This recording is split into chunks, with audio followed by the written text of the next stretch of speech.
toutes et à tous. Bienvenue dans ce café musique dédié à la musique et à la folie. Nous sommes dans le cadre de la manifestation Mars contre-attaque contre les discriminations. Ce sera une manifestation du 8 mars au 8 avril. Donc aujourd'hui, ce sera plutôt un café radiophonique plus qu'un café musique. Dans une première partie, nous aborderons folie et musique classique pour un survol. Et dans une seconde partie, je vous parlerai de quelques artistes issus de l'outsider art music, qu'on pourrait appeler par art brut sonore ou art brut musical. Voilà, c'était un petit moment informatif, non exhaustif, évidemment musical et on l'espère positif. On va commencer par une petite citation, une citation de Benjamin Franz. Il y a dans la musique des contraintes si fortes qu'il est impossible d'être complètement fou pour composer. Donc les connexions entre folie, génie, musique sont complexes. L'image du compositeur fou inspiré par ses propres hallucinations ne correspond qu'à un nombre infime des grands noms de l'histoire de la musique. On va commencer par, dans le rôle de Jeanne d'Arc, Robert Schumann. Robert Schumann entend des sons. Ouvrez les guillemets, il dit que c'est une musique splendide, avec des instruments d'une sonorité merveilleuse, comme on n'entend jamais de pareil sur Terre, écrit Clara Schumann en 1854 dans son journal. Elle y raconte les hallucinations dont est victime son époux. Il entend des sons, un sifflet qui ne s'arrête ni jour ni nuit, comme il le précise dans ses écrits. Plus il vieillit, plus les sons deviennent distincts et se transforment parfois en musique. Ces accès de folie sont fréquents chez le compositeur. Quelques années avant sa mort, épuisé, il demandera l'asile à l'hôpital.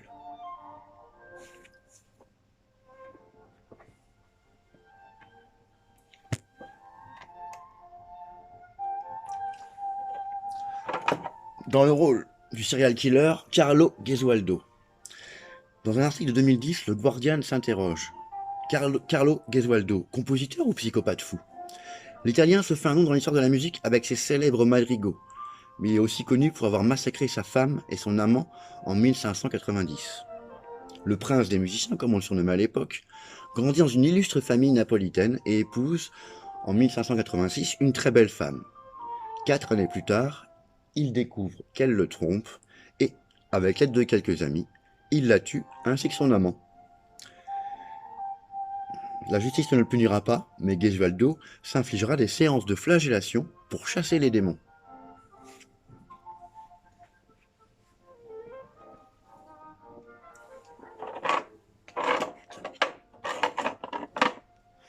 Dans le rôle du triskaïdécaphobe, Arnold Schoenberg.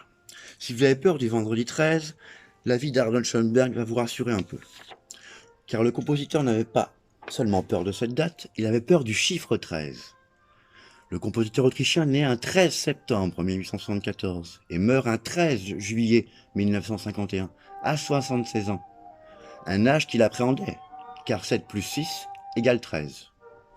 Dernière anecdote, quand il écrit l'opéra Moses and Aaron, il supprime volontairement une lettre à Aaron pour que le titre complet ne comprenne pas 13 lettres, mais 12.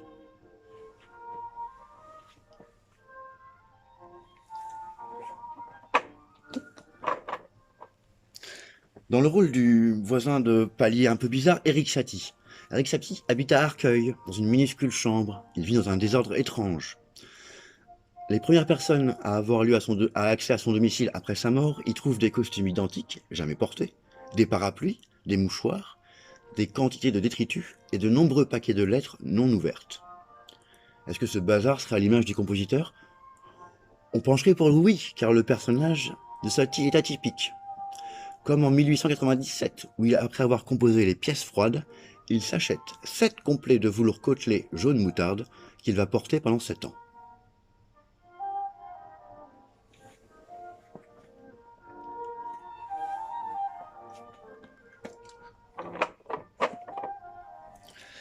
Dans le rôle du solitaire mystérieux, Glenn Gould. Le pianiste canadien, célèbre dans le monde entier pour avoir interprété avec justesse et merveille les œuvres de Bach, est un prodigue de la musique. Mais il arrête soudainement sa carrière de concertiste à 32 ans pour continuer à enregistrer seulement en studio. Il se cloître, ne touche rien de ses mains, développe une phobie de la maladie et de la mort, et, pour ses rares sorties, enfile par-dessus gants, casquettes, écharpes et mitaines, un accoutrement qu'il ressort peu importe la saison.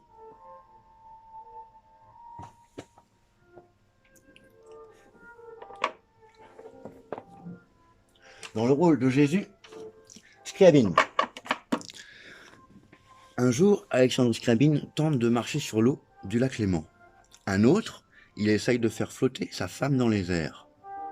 Ses amis disent de lui qu'il ne marche pas mais qu'il vole. Le compositeur veut se rapprocher du ciel dans les deux sens du terme. Né le jour de Noël, il entretient un rapport complexe avec la religion, ce qui se fait ressentir dans sa musique. Sa dernière œuvre, Mysterium, devrait préparer l'humanité au salut final. En gros, créer une sorte d'apocalypse pour que les humains soient remplacés par des êtres plus nobles. Scriabine voulait que la performance dure 7 jours sur les contreforts de l'Himalaya, dans un parc théosophique indien.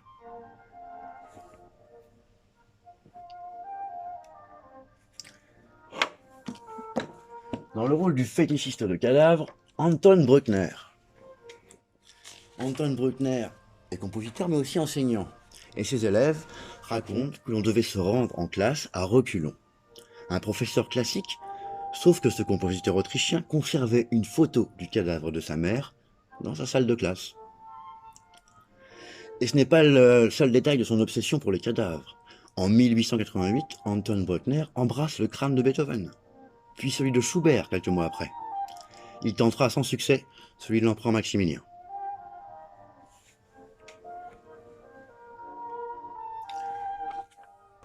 Dans le rôle du jeune fou, ou du foufou, Mozart. Peut-on être complètement sain d'esprit pour composer autant d'œuvres en si peu de temps et commencer à écrire de la musique à l'âge de 6 ans?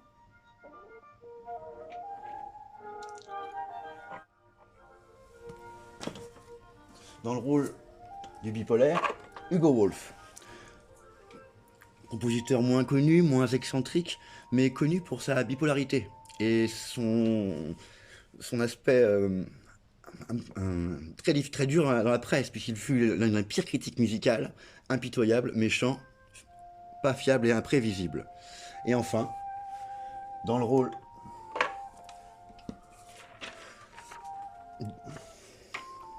du capricieux tordu, Vladimir Horowitz. Horowitz n'autorisait personne sauf son technicien à s'approcher de son piano, ni même à le toucher. Une seule fois dans sa vie, il déroge à la règle et autorise Murray Peraya à en jouer. Ça sera la première et unique fois que ça se passera. Voilà, on a survolé un petit peu les compositeurs de la musique classique. Voilà, et maintenant je vous propose de prolonger cette petite expérience par un programme de la Cité de la Musique, un programme Corps et âme qui a été diffusé en 2011, où vous retrouvez un programme assez intéressant, dont L'éloge de la folie par Jordi Savall et l'ensemble Expérience 21, ou Les Arts florissants, qui donnent des madrigaux de Monteverdi composés d'après les poèmes du Tasse, internés après de nombreux délires paranoïaques. Sinon, vous pouvez retrouver aussi, plus contemporain, l'ensemble intercontemporain sous la houlette de Matthias Pincher qui interprète Amok Coma, une sorte de folie musicale. Voilà, on arrive maintenant dans l'Outsider Art Music. L'Outsider Art Music, c'est donc des individus, musiciens, compositeurs, toujours autodidactes, qui créent de la musique, des instruments de manière libre, en dehors de toute contrainte de production ou distribution, juste pour s'exprimer et créer. Beaucoup de ces musiciens, ces artistes, sont dans des situations médicales ou sociales assez difficiles.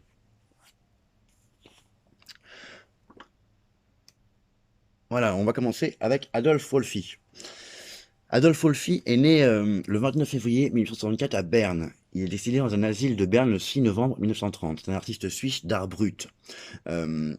Adolf Wolfi était principalement illustrateur, mais ses peintures ressemblent à des partitions. Et c'est donc ce qui a intéressé un musicien belge, compositeur et violoniste, Baudouin de Gers, qui a décrypté ces partitions et qui en a sorti un disque qui s'appelle The Heavenly Ladder, qui est sorti chez Sub Rosa. On va s'en écouter un petit morceau tout de suite.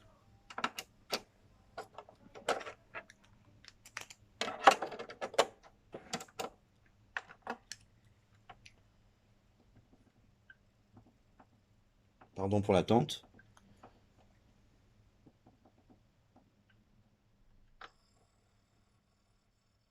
C'est parti.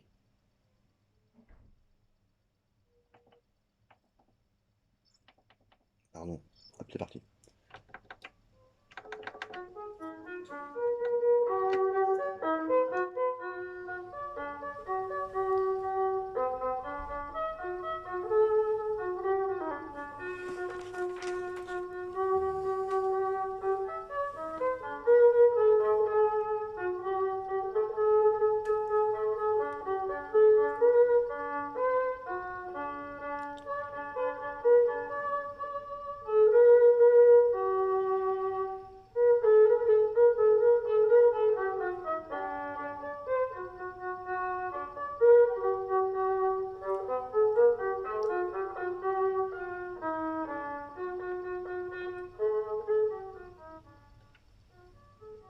Voilà.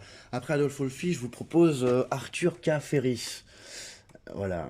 Arthur K. Ferris, c'est donc un artiste américain du New Jersey. Il est jardinier, paysagiste, créateur d'instruments. Il est croyant. C'est un fidèle de l'église adventiste du 7e jour. Et en 1924, l'ange Gabriel lui apparaît et lui donne des instructions pour construire des violons de très grande dimension, des sortes de harpes angéliques. Il va construire ces instruments avec l'aide de sa femme et d'amis. Il jouera ses hymnes adventistes et des improvisations jusqu'à sa mort en 1940. J'ai pas d'extrait. Vous pouvez retrouver sur internet des photos qui sont peut-être un peu en meilleure résolution que celle que je vous propose, mais vous voyez que la taille de l'instrument est assez folle et c'est un sacré personnage. On continue, on quitte les États-Unis pour la France avec un artiste qui s'appelle Jacques Brodier. On part au Havre, quelque part au Havre, dans un garage. Voilà. Et donc, il a créé une machine qui s'appelle le filtre de réalité. Un appareil unique, mélange de technologie et de poésie.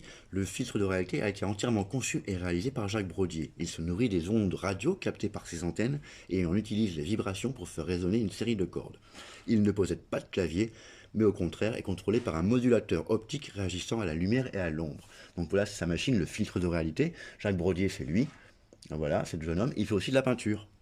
Voilà, donc c'est l'œuvre de toute une vie, hein, le filtre de réalité, et évidemment c'est un instrument qui ne répond qu'à son créateur. On s'en écoute tout de suite un petit morceau.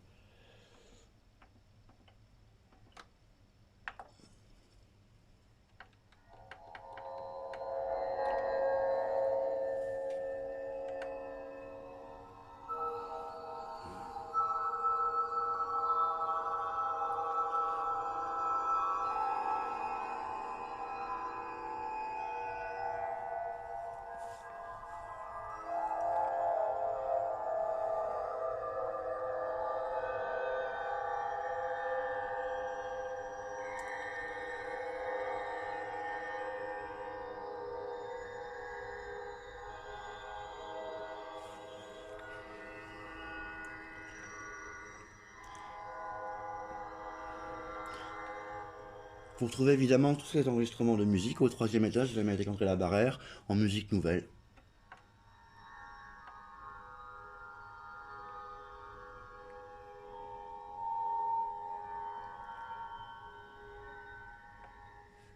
Voilà, c'était le filtre de réalité de Jacques Brodier. Voilà, on reste avec deux artistes... pardon. On reste avec deux artistes français maintenant, on part avec Anton et Quentin. Anton et Quentin, c'est deux frères. Anton et Quentin, c'est deux frères qui ont la trentaine. Un est très handicapé, l'autre pas du tout. Et ils ont monté un groupe de musique. Ils ont fait donner des concerts. Et pour montrer que Quentin peut sortir des ateliers protégés et peut créer dans un autre cadre, qui n'est pas aussi déconnecté de la réalité que ça. Donc il y a un documentaire qui est sorti, c'est un portrait mental d'une démarche, une immersion dans un univers assez particulier. Ils ont créé des morceaux, je vais en faire écouter un petit. Pareil, c'est disponible sur la compilation Music in Margin de Subrosa. On s'écoute une petite improvisation de Anton et Quentin.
Voilà, c'était Anton et Quentin, voilà, deux artistes particuliers. On va finir aujourd'hui ce premier épisode de Musique et Folie avec Wesley Willis, Wesley Lawrence Willis, artiste américain de Chicago, qui est mort le 21 août 2003 à Skokie. Donc il est diagnostiqué schizophrène chronique en 1980. Il commence à enregistrer ses premières chansons en 1992. Ça va être le départ d'une œuvre d'une œuvre en fait, qui a pas moins de 50 albums enregistrés. Et en fait, c'est pas un artiste, pas seulement un musicien, puisqu'il est aussi illustrateur et il fait pas mal de paysages urbains, tout ça au stylo bic. Donc ses créations atypiques et sa personnalité fantasque lui ont valu une très grande notoriété.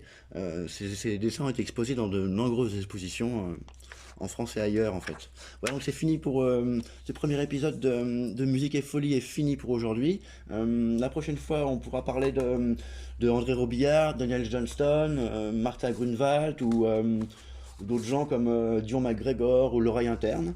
Euh, voilà. J'avais écouté au début, pour la partie classique, un morceau de Johann, Johann Baptist Van Hal, c'est lui, voilà, Johann Baptist Van Hal, le disque c'est celui-là, les Flûtes Quartet. J'ai choisi ce disque-là parce qu'en fait c'est un outsider de la musique classique, il a toujours refusé d'être assimilé au monde des compositeurs. Voilà, c'est donc en musique classique à Van Hal au troisième étage. Et pour tout ce qui est musique de l'Outsiders Art, je vous les montre tout de suite. C'est donc ces documents-là, ils arrivent, hop, pardon, Bocan, Inside Out, la petite nouveauté. Et là vous avez The Outsiders Art en musique. Voilà, c'est disponible au troisième étage de la médiathèque André Labarrère. J'espère que vous avez passé un bon moment. À bientôt.